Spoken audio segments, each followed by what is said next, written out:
وائل جمعه وشريف عبد الفضيل دورهم في المباراه، وانت تقول ان التشكيله لابد ان تكون كما هي. طبعا طبعا طبعا بنسبه 100%، ده في رايي الشخصي المتواضع. يعني كابتن محمد يوسف اقرب اللعيبه واضرب اللعيبه، ولكن بقول ان الانسجام كان مهم جدا، وخاصه اللعيبه الحاله النفسيه والفنيه عاليه جدا في المباراه الاخيره امام اورلاندو اللي هي المباراه الاولى. تمام. وائل جمعه انا يمكن اتكلمت عليه كتير جدا، واعتقد ان هو واحد من اللاعبين القلائل اللي موجودين على مستوى مصر اللي ادى دوره في فتره ال 15 20 سنه اللي فاتت ده بكفاءه عاليه جدا، اذا كان على مستوى المنتخب، على مستوى النادي الاهلي، وعلى المستوى الدولي كمان العالمي، بنتكلم على المباريات العالميه.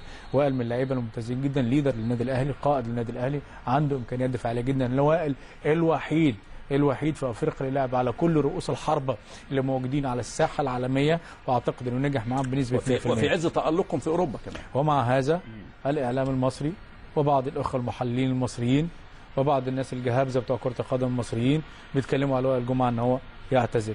انا شايف واحد زي زانيتي موجود في ايطاليا عنده 38 سنه وعنده رباط صليبي وبيجهز عشان يرجع تاني يلعب في الانتر، ومحدش بيتكلم والناس مستنيه على الصدر الرحب.